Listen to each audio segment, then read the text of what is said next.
ya kita bisa semakin banyak menyantuni anak yatim ya, kita pun semakin semangat kajiannya, menuntut ilmunya gitu ya. Kemudian kita juga sholat sunnahnya juga kita lakukan, semakin khusyuk. Nah, itu indikator berkahnya rezeki gitu ya. Nah, Bapak dan Ibu, ayah bunda yang dirahmati oleh Allah, nah, oke ya. Nah, jangan yang ngeri-ngeri, senyum dulu semuanya. Senyumnya para penghuni surga, calon penghuni surga. Nah, senyum dulu sampai kanan sampai kiri ya. Kepalkan tangannya supaya semangat pagi. Semangat pagi, pagi, pagi, pagi. Nah, ini tadi yang mungkin ikut munajat dari mulai tahajud dengan Bunda Narti ya udah mulai ngantuk-ngantuk nih ya. Oke, tetap semangat ya Bapak dan Ibu semuanya nih. Malaikat bertugas sedang memberikan rezeki nih antara waktu subuh dan terbitnya matahari ya. Oke, selanjutnya Bapak dan Ibu semuanya, mari kita lihat. Nah, kalau sholat kita menghadap apa? Sholat kita menghadap Ka'bah, menghadap Baitullah. Nah, mari kita lihat. Ya mudah-mudahan seluruh jamaah kajian sholat khusyuk pada hari ini beserta pasangan hidupnya, beserta keluarganya bisa Allah berangkatkan haji dan umroh. Amin, amin ya Allah. Siapa yang mau haji dan umroh angkat tangan. Katakan saya. Yang paling tinggi diaminin malaikat. Amin ya Allah, berikan kami rezeki yang barokah, kesehatan untuk bisa haji dan umroh ya Allah ya.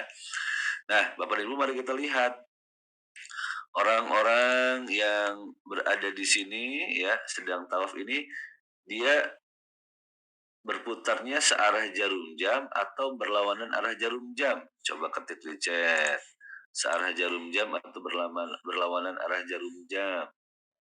Ke arah kiri berputarnya atau ke arah kanan. Nah, berlawanan ya. Kalau searah jarum jam kan dia ke kanan, betul ya? Jarum jam kan ke kanan. Nah, kalau ini ke kiri, jadi berlawanan dengan arah jarum jam. Oke ya. Ayah bunda mungkin masih ingat dulu waktu sekolah kita belajar fisika ada aturan kaidah tangan kanan ya. Jadi kalau ada sebuah benda kemudian diputar gitu ya, maka terjadi apa? Terjadi medan magnet gitu ya, elektromagnetik namanya ya. Energinya ke atas. Coba kasih jempol dulu ke kamera. Kasih jempol. Nah, seperti ini nih. Ya, kaidah tangan kanan ya. Jadi yang 4 jari ini kan ke arah kiri, betul ya? Seperti orang yang bertawaf. Nah, jempolnya kan ke atas. Itu artinya ketika ada sebuah benda diputar, terjadi elektromagnetik, ada energi ke atas. Nah, oke. Sekarang coba mari kita lihat. Oke, bumi. Bumi ini diam atau berputar? Berputar. Ya, berputarnya juga sama dengan berputarnya jamaah haji dan umroh sedang bertawaf, berputarnya ke arah kiri ya. Di sini Bapak dan Ibu semuanya sholat apa nih pagi hari, sholat subuh betul ya, kita bergerak bersama bumi. Siang hari kita sholat apa? Sholat zuhur. Kemudian sore hari kita sholat apa? Sholat asar. Matahari terbenam kita sholat apa?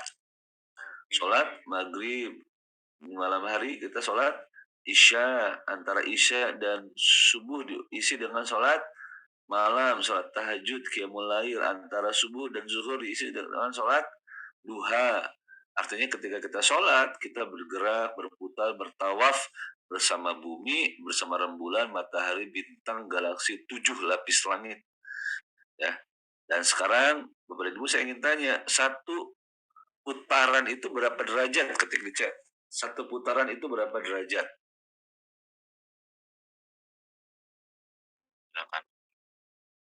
Nah, satu putaran. Nah, 360 derajat. Oke, mari kita lihat satu rakaat sholat ya, gerak satu rakaat sholat ya. Mari kita lihat ruku itu 90 derajat. Ya harus lurus, harus tumak nih. Nah, kalau diujinya dengan gelas berisi air ya, taruh di punggung, nggak boleh jatuh. 90 derajat. Kemudian kita sujud. Sujud itu 90 tambah 45 ya. Kemudian sujud yang kedua kali ya 90 tambah 45. Berarti berapa tuh kalau dijumlahkan? 90 tambah 90 tambah 45 tambah 90 tambah 45, 360 derajat. Artinya apa? Satu rakaat sholat kita sama dengan satu kali putaran. Ya. Sekarang mari kita lihat kepada Ibu ya. Jamaah haji dan umroh bertawaf satu putaran itu 360 derajat. Bumi pun berputar satu putaran 360 derajat. Galaksi pun berputar satu putarannya 360 derajat. Artinya ketika kita sholat, kita pun sedang bertasbih, sedang memuji Allah, sedang bertawaf bersama alam semesta raya ya. Nah, kalau ada sebuah benda diputar tadi masih ingat kaidah tangan kanan, maka akan terjadi apa? Energi elektromagnetik. Energi elektromagnetik ya. Maka Bapak dan Ibu semuanya akan ada energi ke atas. Ya, akan energi ke atas. Nah, itulah kenapa saya pernah dengar pesawat itu tidak boleh lewat di atas Ka'bah. Ya, karena ada energi besar ke atas gitu ya. Bahkan NASA juga pernah mengumumkan ya, ada seorang astronot melihat jadi bumi itu seperti bumi itu seperti ada bergantung pada sebuah tali ke atas gitu ya. Jadi ada sumbunya. Nah, ternyata sumbunya itu adalah Ka'bah gitu. Nah, oke. Jadi pusat dunia itu Ka'bah gitu ya. Oke. Pertanyaannya, lalu di atas Ka'bah itu ada apa gitu ya? Di atas Ka'bah itu tegak lurus itu ada apa? Maka ini ada riwayat kisah baginda Rasulullah menerima perintah sholat. Nah, ada yang tahu ketik di chat apa nama peristiwanya? Peristiwa baginda Rasulullah menerima perintah sholat. Apa ya namanya? Kalau benar hadiahnya kita doakan haji dan umroh ya.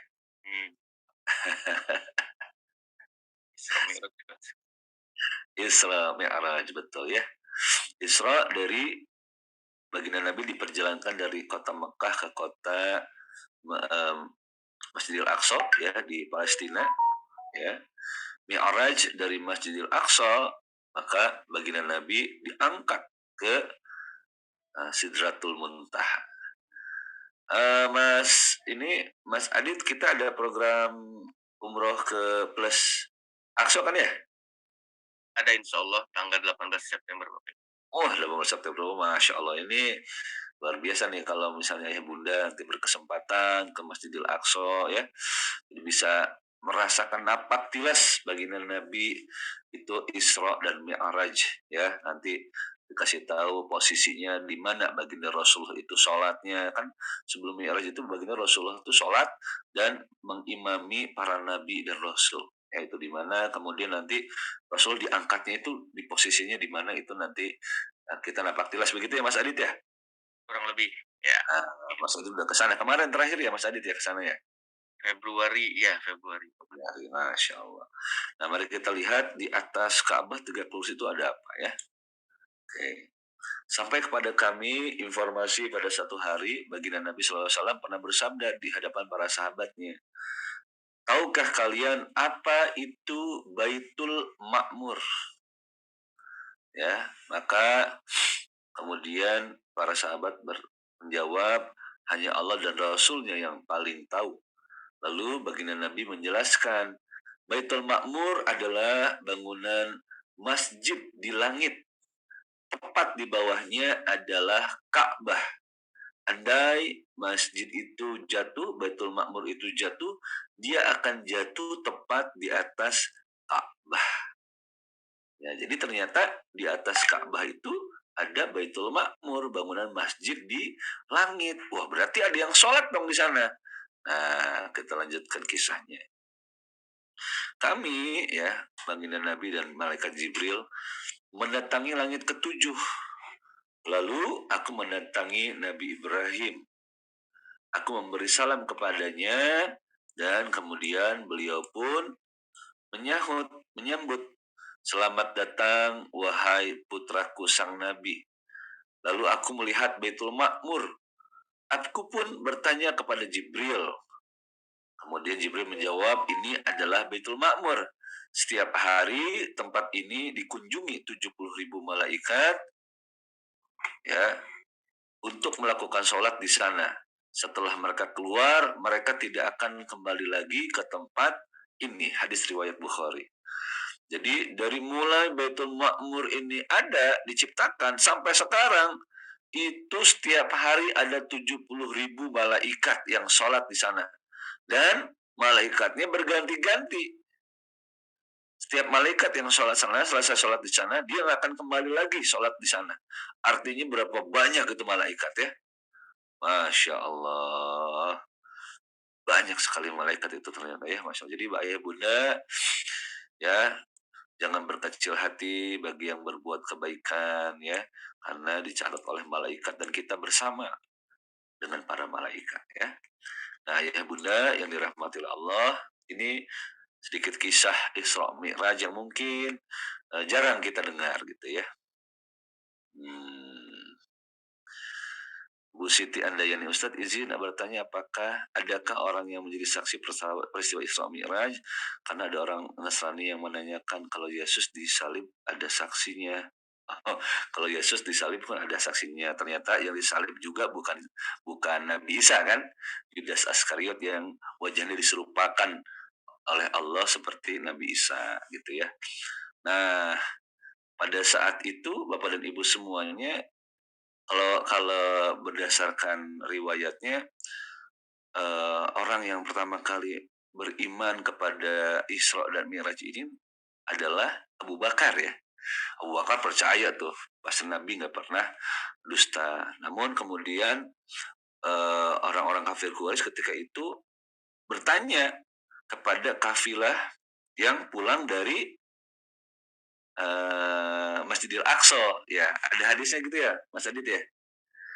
Eh, Orang kafir Quraisy bertanya, ternyata apa yang disampaikan Nabi Muhammad itu benar tentang Masjidil Aqsa gitu. Gitu. Jadi eh, tentang suasana di sana gitu ya, bentuk Masjidil Aqsa itu para kafir itu bercerita memang seperti itu. Artinya Nabi itu benar-benar memang berangkat ke sana gitu ya. Seperti itu. Oke, lanjut ya Bapak dan Ibu. Nah, Bapak Ibu yang dirahmati oleh Allah, mari kita lihat secara fisik, ya secara zohir, Baitullah, rumah Allah itu adanya di mana? Ka'bah itu adanya di mana? Di Mekah, ya di Masjidil Haram, gitu. Sekarang saya ingin tanya, dulu di sekitaran Ka'bah sebelum Futuh Mekah ya, apa isi Ka'bah dan sekitarnya? Nah, ketik di chat. Apa isi Ka'bah dan sekitarnya? Dulu sebelum Futuh Mekah, sebelum pembebasan kota Mekah oleh baginda Nabi, apa isi Ka'bah dan sekitarnya? Nah, betul ya, patung-patung berhala ya. Jadi liburan ini saya punya program sama anak-anak nonton film The Messenger, Muhammad The Messenger ya. Filmnya panjang tuh ya. Jadi supaya tahu tentang perjuangan Nabi, ya ada kisah Futuh Mekah juga. Jadi memang betul dulu itu di dalam Ka'bah dan sekitar Ka'bah itu banyak patung dan berhala, patung-patung berhala ya. Nah, ketika Futuh Mekah, pembebasan kota Mekah, maka apa yang dilakukan oleh baginda Nabi ketika pertama kali datang ke Masjidil Haram, menghancurkan berhala-berhala itu, dihancurkan semuanya. Nah, berarti tolong ketik di chat, apa isi Ka'bah sekarang? Kan ada tuh ya, presiden kita semuanya sudah pernah masuk tuh ke dalam Ka'bah ya. Di internet juga ada tuh. Apa isi Ka'bah sekarang? Nah, kosong, betul Bu Eti, kosong. Tidak ada lagi berhala, kosong. Ya. Nah, Sekarang kembali ke pertanyaan, kalau Ka'bah secara fisik itu ada di Masjidil Haram dan isinya kosong, lalu pertanyaannya secara hakikat rumah Allah itu di mana? Baitullah itu adanya di mana secara hakikat? Nah, maka ada hadis qudsi ini ya. Wahai hamba-hambaku, aku persiapkan surga untukmu. Namun sebelum engkau masuk ke dalamnya, telah aku usir setan dari surga. Tempatku di dunia adalah hatimu. Tempatku di dunia adalah hatimu. Sudahkah kau bersihkan hatimu dari selain aku? Sudahkah kau bersihkan hatimu dari selain aku? Apa Ka'bah secara zahir di Masjidil Haram sudah kosong, tidak ada lagi berhalanya, sudah dihancurkan oleh baginda Nabi dan para sahabat. Nah, Ka'bah Baitullah secara hakikat itu ada di dalam hati kita, hati manusia. Tempatku, kata Allah, di dunia adalah hatimu. Sudahkah kau bersihkan hatimu dari selain aku? Nah, ya. Oke. Apa yang membuat hati kita tidak khusyuk? Maka Bapak dan Ibu boleh cek hati kita. Siapa yang lebih kita cintai? Siapa yang lebih sering kita ingat? Mana yang lebih sering kita ingat? Pekerjaan atau Allah? Pasangan hidup kita atau Allah? Mana yang lebih sering kita khawatirkan? Anak kita atau Allah? Bisnis kita atau Allah? Maka itu terbawa ke dalam sholat Bapak dan Ibu semua. Itu membuat sholat kita tidak khusyuk. Sudah mah kita plus digoda oleh setan hanzab, setan spesialis menggoda sholat kita, gitu ya. Jadi dari kitanya sendiri ternyata boleh jadi masih banyak berhala-berhala dalam hati. Maka dari itu Bapak dan Ibu semuanya, selain sholat adalah cara untuk mengingat Allah, tapi juga ada sarana yang lain, ada riadohnya. Di luar sholat kita juga harus mengingat Allah. Apa namanya aktivitasnya? Nah, ketika di chat apa namanya aktivitasnya? Di luar sholat kita pun harus mengingat Allah. Itulah namanya apa? Zikir. Zikir. Ya, zikir. Nah, Bapak dan Ibu, itulah kenapa setiap kajian kita mulakan dengan zikir Asmaul Husna. Supaya kita terbiasa, terlatih menyebut nama Allah. Hati dan pikiran kita senantiasa ingat Allah. Hati kita, kalbu kita merasakan kehadiran Allah. Gitu ya. Supaya hati kita hanya untuk Allah. Dunia itu di mana? Di genggaman kita. Ya, dunia itu di genggaman kita nih. Pasangan hidup, anak-anak, bisnis, karir, harta itu dunia hanya di genggaman kita. Jangan di hati kita. Kenapa? Kalau itu dunia disimpan dalam hati kita, maka kita akan kecewa ketika Allah minta. Betul nggak Bapak dan Ibu? Kalau Allah ambil, Allah akan kecewa. Kan semuanya hanya titipan, betul ya, titipan taruh aja di tangan kita, di hati kita hanya untuk Allah. Nah, ini juga karena kami ini, saya Bunda Narti juga ada praktisi ISQ hipnoterapis, banyak orang-orang yang kemudian depresi, anxiety, kecemasan berlebihan, traumatis, itu sebetulnya akar permasalahannya karena tidak memahami hadis qudsi ini. Tidak memahami hakikat kehidupan gitu. Ya, terlalu mencintai pasangan hidupnya, akhirnya dikhianati, akhirnya traumatis, akhirnya kecewa, depresi. Ya, ada lagi yang dia khawatir dengan bisnisnya, kecemasan berlebihan. Tuh ya Bunda semuanya ya. Diputusin sama kekasihnya, wah depresi gitu ya. Nah, maka Bapak dan Ibu semuanya, itulah dampaknya ketika ada berhala-berhala di hati kita. Ada Tuhan-Tuhan, ada ilah-ilah selain Allah dalam hati kita. Maka ucapkan apa? La ilaha illallah. La ilaha illallah. Gerakan tangannya seperti ini. La ilaha illallah. Tiada Tuhan selain Allah. Nah, 0, satu, nol satu nol, la illallah satu. Ya itulah kenapa kalau kita sholat tasyahud begini ya, telunjuk ya, menunjuk Ka'bah kan, betul ya. At-tahiyatul mubarakatus sholawatut thayyibatulillah. Nah, paham ya bunda semuanya ya. Nah, mulai dibuka sedikit sedikit rahasia sholat kita ya. Oke, cek dulu semangatnya pagi. Nah, jadi Bapak dan Ibu semuanya pastikan kita senantiasa melatih hati kita hanya untuk Allah. Kemarin sudah saya kasih tools ya, latihan nafas syukur namanya, betul ya? Siapa yang sudah mempraktekkan tuh nafas syukur? 3 sampai 4 menit berdiam diri sejenak ya, duduk rileks, mata terpejam, tarik nafas yang dalam. Ketika menarik nafas sebut nama Allah dalam hati. Allah gitu ya dalam hati. Kemudian ketika menghembuskan, nah ucapkan dengan lisan. Alhamdulillah sampai habis nafasnya. Tarik nafas lagi. Allah gitu ya. Kemudian hembuskan. Alhamdulillah. Terus pikiran akses satu bentuk kesyukuran ya. Boleh apapun yang bisa kita syukuri. Bahkan nafas itu, oksigen itu kita syukuri ya. Boleh makanan, boleh pasangan hidup kita boleh syukuri, nikmat-nikmat Allah. Akses itu. Maka itu cara cara riadoh ya, cara melatih fokus kita. Nah, jadi cara melatihnya jangan pas sholat. Pas sholat itu udah ini gitu ya, udah mulai gitu. Dan cara melatih fokusnya justru di luar sholat. Mas gimana cara melatih supaya sholat saya fokus? Iya latihan fokusnya jangan pas sholat, latihan fokusnya sebelum sholat gitu ya.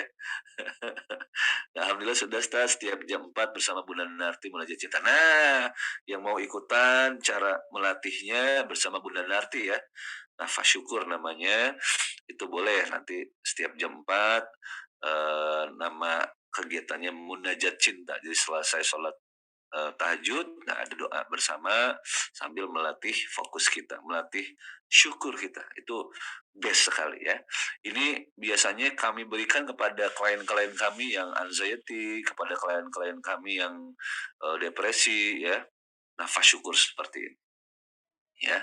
Supaya apa? Supaya dia tidak ingat yang lain ya. Kalau ingat tentang traumatisnya, kejadian-kejadiannya itu pasti membuat dia depresi. Maka kita kembalikan fokusnya kepada Allah. Itu works sekali, sangat sangat berdampak ya. Oke. Ya, bagi Bapak dan Ibu nih ada yang anxiety, ada yang cemas berlebihan dan Bapak Ibu tahu risetnya semakin tua ternyata semakin umur bertambah kita itu semakin cemas. Coba yang nenek-nenek, kakek-kakek ya bahkan kalau kaget copot copot copot gitu kan latah. Jadi semakin tua itu semakin cemas. Jadi bagi bapak dan ibu, ayah, bunda yang masih punya orang tua, ya jangan sharing, jangan cerita hal-hal negatif sama orang tua ya tentang keadaan rumah tangga. Udah itu jadi simpen aja buat kita, jangan curhat sama orang tua. Kasihan orang tua itu ya. Dia cuma nanti kepikiran malah kitanya bisa tidur, orang tua kitanya nggak bisa tidur nanti gitu ya. Jadi menyayangi orang tua juga bukan dibelai rambutnya, bukan dikasih makanan, tapi menyayangi orang tua salah satu bentuknya tidak cerita negatif tentang rumah tangga kita. Nah, itu mah udah prinsip saya tuh nggak pernah saya cerita-cerita negatif tentang rumah tangga tuh ya udah cukup sampai di kita aja selesaikan sendiri ya udah besar. Nah, Bapak dan Ibu yang dirahmati Allah, maka mari kita lihat ada sebuah ayat yang sering kita dengar, Al-Baqarah ayat 46, 45 sampai 46. A'udzubillahi minasyaitonir rajim. Bismillahirrahmanirrahim. Wasta'inu bisabri wassalah wa innaha lakabiratun illal ala khashi'in. Jadikanlah sabar dan sholat sebagai penolongmu, dan sesungguhnya yang demikian itu sungguh berat kecuali bagi orang-orang yang khusyuk. Siapa yang ingin mendapatkan pertolongan dari Allah, angkat tangannya, katakan saya. Dengan apa? Dengan sholat. Tapi sungguh berat kecuali bagi orang-orang yang khusyuk. Gitu. Ini sendiri Allah sendiri yang menyampaikan pada kita. Kalau ingin mendapatkan pertolongan dari Allah, ya, maka sabar dan sholat. Tapi sholat itu ternyata sabar itu sungguh berat kecuali bagi orang-orang yang khusyuk. Coach, khusyuk itu apa sih? Saya nggak akan jawab. Allah sendiri yang akan jawab. Lanjutan ayatnya, yaitu orang-orang yang meyakini bahwa mereka akan menemui Tuhannya dan bahwa mereka akan kembali kepadanya. Jadi khusyuk itu apa? Ada dua artian. Yang pertama, orang yang meyakini akan menemui Tuhannya. Yang kedua, yang yakin bahwa mereka pun akan kembali kepada Allah. Jadi ketika kita berdiri sholat itu, kita maknai kita akan berdiri dua kali. Berdiri untuk sholat, dan yang kedua, yakin dan percayalah kita pun akan berdiri yang kedua kalinya. Kapan? Pada saat hari penghisaban, hari pertanggungjawaban. Ya, jadi ketika kita sholat, kita yakin kita akan menghadap Allah nih ya, akan menemui Tuhannya, akan menemui Allah. Tapi juga kita pun harus yakin bahwa kita pun akan kembali kepada Allah mempertanggungjawabkan sholat kita. Nah, oke, itu yang pertama ya, pengertian khusyuk. Oke, bisa difahami ya Bunda ya. Nah, untuk melatih ini ya memang latihannya di luar sholat gitu. Dengan zikir, selalu ingat Allah gitu ya. Zikir Asmaul Husna boleh gitu. Waktu saat pandemi, saya sama keluarga itu habis sholat jamaah selalu zikir Asmaul Husna. Itu banyak miracle ya Allah datangkan. Masya Allah.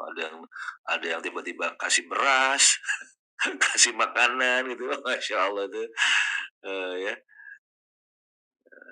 itu zikir Asmaul Husna. Dan Pak Ari pun istiqomah 23 tahun terus berzikir Asmaul Husna ya, menara 165, 25 lantai. Ya, kemudian juga luar biasa nih zikir Asmaul Husna ini, nada yang kita lantunkan tadi itu sudah menyebar ke seluruh penjuru dunia tuh ya, Masya Allah ya. Dan Bapak dan Ibu, ada juga pengertian dari para ulama nih ya. Khusyuk itu al-khuddu wat tawadu. Nah, dicatat apa itu al-khuddu wat tawadu. Apa itu al-khuddu? Al-khuddu adalah kepasrahan jiwa raga secara total, wat tawadu disertai sifat rendah hati. Nah, kan tadi khusyuk itu apa? Kita yakin kita akan menemui Allah dan kita akan kembali kepada Allah. Pertanyaannya, lalu ketika kita berjumpa dengan Allah, perasaannya seperti apa? Harus membawa rasa seperti apa? Nah, coba aja kalau Bapak dan Ibu ketemu Pak Gubernur, ketemu Pak Presiden, maka apa perasaan Anda? Ada rasa senang, bahagia, ada rasa kagum gitu ya, ada rasa hormat, betul nggak? Nah, maka Bapak dan Ibu ketika sholat, maka perasaan seperti apa yang dimunculkan? Al-khuddu wa tawadu, kepasrahan jiwa raga secara total disertai sifat rendah hati. Nah, coach gimana caranya memunculkan sifat rendah hati? Maka ingat 4 hal. Ingat apa? 4 hal tentang diri kita. Yang pertama, kita ini adalah hamba Allah yang lemah. Kita ini hamba Allah yang fakir. Kita ini hamba Allah yang hina, banyak dosa. Kita ini hamba Allah yang zalim. Nah, itu ya Bapak Ibu ya. Ingat 4 hal apa saja? Coba ketik di chat. Hamba yang bodoh gitu ya. Kita ini bodoh gitu ya. Yang kedua, hamba yang fakir. Yang ketiga, kita ini hamba yang jahil gitu ya. Yang keempat, kita ini hamba yang zalim. Oke. Itu aja jawabannya, Bu. Munculkan perasaan itu bahwa kita ini hanya hamba Allah yang bodoh gitu. Kita ini kalau tanpa petunjuk Allah ya pasti tersesat gitu. Kita ini bukan siapa-siapa gitu ya. Kita ini hamba yang fakir, nggak punya apa-apa, lahir juga nggak bawa apa-apa, pulang juga cuman 2 lembar kain putih gitu ya. Ya, kemudian Bapak dan Ibu semua, kita ini hamba yang banyak dosa, setiap setiap menit boleh jadi kita berpotensi untuk melakukan dosa. Kita ini hamba yang hina, hamba yang zalim gitu ya. Nah, Bapak dan Ibu seperti itu ya. Jadi apa itu khusyuk? Khusyuk itu al-khudu wat tawadu, kepasrahan jiwa raga secara total disertai sifat rendah hati kepada Allah ya. Nah, Bapak dan Ibu yang dirahmati oleh Allah, Ibnu Taimiyah pernah menyampaikan nih, sesungguhnya amalan-amalan itu berbeda-beda tingkatannya sesuai dengan tingkatan keimanannya dan keikhlasannya yang ada di hati. Dan sungguh ada dua orang yang berdiri di saf salat yang sama, tetapi perbedaan nilai salat mereka berdua seperti jarak antara langit dan bumi. Nah, maka Bapak dan Ibu semuanya, di kajian sholat khusyuk ini kita tidak membahas tentang fikih ya Bapak Ibu semuanya. Karena fikih ini saja sudah ada 4 mazhab. Syafi'i, Hambali, Maliki, Hanafi. Belum lagi di sini ada Ormas, ada NU, ada Muhammadiyah, ada Persis, banyak macam-macam nih. Kalau kita membahas fikih di sini, wah, nggak setahun nggak selesai nih Bapak Ibu semuanya ya. Nah, kami yakin dan percaya takbirnya pasti sama, rukunya gerakannya pasti sama, sujudnya pasti sama, bacanya pun sama. Nah, tapi Bapak dan Ibu, apa kata Ibnu Tamiyah? Ada dua orang sama-sama nih sholat, bacaannya sama, gerakannya sama, tapi ternyata derajatnya, nilainya di hadapan Allah boleh jadi berbeda antara bumi dan langit, Bapak dan Ibu semuanya. Kenapa? Apa yang membedakan? Apa yang membedakan? Tingkatan keimanan dan keikhlasan yang ada di dalam hati kita. Maka dari itu saya ajarkan tadi di awal, kami sampaikan tentang bagaimana kita mengosongkan hati kita hanya ada Allah, hanya untuk Allah gitu ya. Kemudian kita berlatih sebelum sholat dengan zikir, dengan nafas syukur, supaya apa? Terus muncul keimanan kita, keikhlasan kita, ya. Dan seperti yang sudah saya sampaikan juga bahwa sholat khusyuk ini, kita sholat khusyuk itu tidak berdiri sendiri gitu ya Bapak Ibu. Ketika Bapak dan Ibu ikut kajian hari Senin dan Jumat, kajian tafsir Asmaul Husna, kita semakin mengenal Allah, semakin bermakrifat kepada Allah, itu juga mempengaruhi khusyuk kita. Ya, jadi selain sholat khusyuk, kajian tafsir Asmaul Husna, kajian Rabu pagi gitu ya, bersama Coach Iman, kajian 165 itu juga mempengaruhi khusyuk kita. Training ISQ juga sama gitu, itu mempengaruhi khusyuk kita. Gitu ya. Alhamdulillah Bapak dan Ibu semuanya. Jadi itu yang bisa kami sampaikan Bapak dan Ibu semuanya di bab 2 ini, yaitu apa? Menghadirkan ruh dalam ibadah. Gitu, menghadirkan ruh dalam ibadah. Insyaallah hari Selasa kita lanjutkan Bapak Ibu ya. Hari Selasa kita lanjutkan pertemuan kedua tentang menghadirkan ruh dalam ibadah. Ya, insya Allah semoga Bapak dan Ibu istiqomah bisa hadir kembali. Nanti kita akan lanjutkan. Ada apa lagi di pertemuan kedua, Bapak dan Ibu semuanya? Bagaimana memunculkan rasa? Ya, bagaimana memunculkan rasa di dalam sholat kita? Ya, dan kemudian Bapak dan Ibu semuanya kita nanti berlatih ya di situ. Oke, begitu mungkin Mas Adit. Baik, alhamdulillah. Terima kasih Coach Falas, jazakallahu khair atas ilmunya pada pagi hari ini. Masya Allah, Bapak Ibu. Banyak nih saya dapat ilmu-ilmu baru nih pada pagi hari ini. Jadi alhamdulillah, beruntung kita semua yang hadir pada pertemuan di pagi hari ini Bapak Ibu. Dan jangan lewatkan nanti pertemuan berikutnya ya. Insya Allah hari Selasa.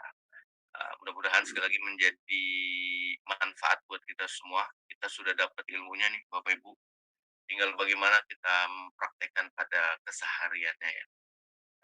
PR nih buat kita sudah dapat ilmunya dan insya Allah mudah-mudahan kita bisa mempraktekkannya pada keseharian. Baik, alhamdulillah sekali lagi terima kasih Coach Palas, Bapak Ibu semua. Alhamdulillah. Ya, alhamdulillah sudah di penghujung acara nih Bapak Ibu, penghujung agenda kita. Sebelum ditutup doa, Coach Palas izin ada sedikit informasi nih saya akan sampaikan. Tadi sudah disinggung sedikit tentang jadwal umroh ya, program-program umroh yang kita selenggarakan. Insya Allah tanggal 18 September Bapak Ibu, kita akan umroh bareng bersama Dr. Ari Ginanjar Agustian. Ini ada harganya, kemudian ada program-programnya nih, plus Akso, plus Turki, plus Abu Dhabi atau plus Dubai, ya, atau yang umroh reguler saja. Silahkan dicatat Bapak Ibu, ini tanggal 18 September.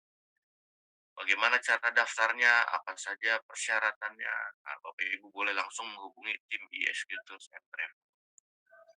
Tanggal berapa lagi Mas Adit? Nah, insya Allah tanggal 24, 25, dan tanggal 26 Desember, insya Allah ada jadwal umroh lagi. Akhir tahun ya Bapak Ibu. Silakan Bapak Ibu menghubungi tim ISG Tour and Travel untuk mengetahui info lebih detail. Kemudian kami ucapkan terima kasih banyak Bapak Ibu untuk infak yang Bapak Ibu berikan kepada kami, khususnya untuk berjalannya operasional kajian-kajian yang kita selenggarakan setiap harinya Bapak Ibu, mudah-mudahan menjadi pahala untuk Bapak Ibu semua, dan mudah-mudahan berkah rezekinya ditambah banyak buat Bapak Ibu semua. Amin ya Allah ya Rabbal Alamin.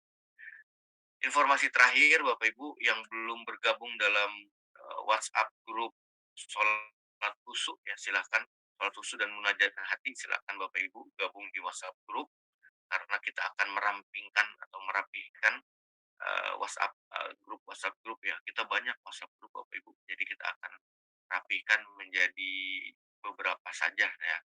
Kira 1 sampai 3 grup lagi nanti untuk grup kajian-kajian IS gitu. Baik, alhamdulillah, terima kasih sekali lagi kami ucapkan Bapak Ibu atas kesetiaannya pada kajian-kajian kami. Kita tutup atau kita akhiri pertemuan kita di pagi hari dengan ditutup doa. Pada falas, doa. Mari Bapak dan Ibu semuanya, yang muda semuanya, kita rundukkan wajah kita angkat kedua tangan kecil kita, berharap kepada Allah. Mari kita istighfar. Astagfirullahaladzim, astagfirullahaladzim, astagfirullahaladzim, alladzi la ilaha illa huwal hayyul qayyum wa atubu ilaih. La ilaha illa anta subhanaka inni kuntu minal zalimin. حمد الشاكرين حمد الناعمين حمدا يوافي ويكافئ مزيده يا ربنا لك الحمد كما ينبغي للجلال وجل الكريم وعظيم سلطانك. اللهم صل على سيدنا محمد وعلى آل سيدنا Muhammad. Allahumma ya Allah, terima kasih ya Allah atas ilmu yang kau berikan, yang kau anugerahkan, yang kau ilhamkan kepada kami hari ini. Allahumma ya Allah, izinkan kami bisa merasakan sholat yang khusyuk seperti sholatnya para nabi dan rasul, seperti sholatnya para sahabat, seperti sholatnya para kekasih-kekasihmu, para wali-walimu ya Allah. Izinkan ya Allah kami semakin mencintaimu, kami semakin menyayangimu ya Allah. Allahumma ya Allah, tuntun kami ya Allah dalam beribadah kepadamu. Rabbi ja'alni muqimas sholati wa min dzurriyyati rabbana wa taqabbal du'a. Ya Allah, jadikanlah anak cucu kami, keturunan kami orang-orang yang mendirikan sholat ya Allah.